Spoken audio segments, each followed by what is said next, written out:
there's a lot of back and forth.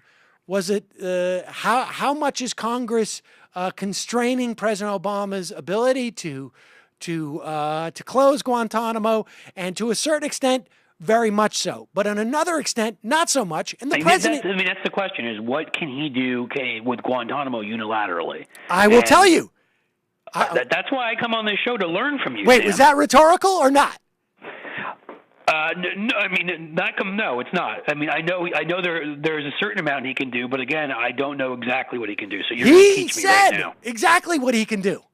He said exactly what he can do in that speech. And he said that he was going to lift the ban on returning Yemenites to Yemen. Oh, yeah. Well, you're talking about 50 people there, which is about 1/3 of the people who are in Guantanamo. He himself said lift the ban on returning Yemenites to Yemen. He can probably lift some bans on returning other people to their countries too. The point is The point is he announced that he was shifting his policy. So that's a great point. I read this and I didn't even think about that. If he can do that, he can do it with a variety of people. No. The point is, if he could do that, he could have done that 2 years ago. Right. Well, that's the point. We know by the president's own admission exactly what he could do. Would that close Guantanamo? No. But would that deal with 1/3 of the prisoners there? Yes. And again, there must be people from other countries outside of Yemen where I'm sure we could do that too. They would deal with more of the prisoners. The question becomes, the only place where it becomes more difficult, particularly with Republican obstreperousness and being the way that they are, their nihilism, is the people that legitimately need to be tried because we do think they did something, and how that process would take place. But you're right. A lot of Gitmo, and I read that, and I didn't even think about that. So I'm glad that I'm on with you, and you're smarter than I am, which is...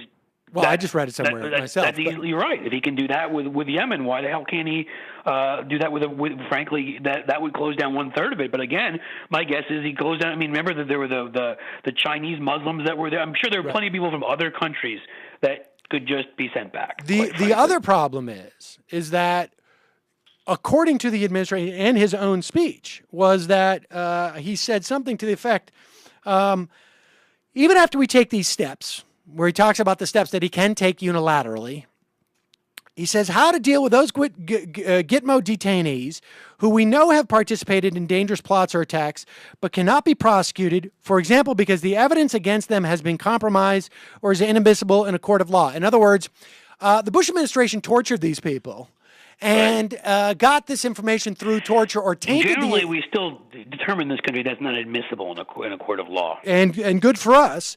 But he says once we commit... I think that's still our rule anyhow. It may have changed. And he goes on to say, but once we commit to a process of closing Gitmo, I'm confident that this legacy problem can be resolved consistent with our commitment to the rule of law. The problem is that he's sort of acknowledging we may have 50 people, or whatever that number is. Well, there's 166 there overall, right? And we know that about a third are from Yemen, and now so take them out. And we know the other half. There's a few of them that may be guilty, and so we think they're guilty. Then you're looking at, as I said, and I'm rereading this now, so I don't sound like an imbecile. That exactly what I said that I thought he would do, he is saying he'll do, which is sending a senior envoy to other nations to talk about that, to talk to them about taking back. So once you take back those guys, you're not talking about a huge number of people here. The problem is, as you pointed out, is what can be admissible in a court of law, and we've now screwed ourselves to the point where people that actually are guilty of things can just go free. And so we just don't know what's going to happen with that. With all that said, I give him a mixed grade on this because he's admitted to all of us that he had the ability to, at the very least, make Guantanamo 1/3 smaller than it is now.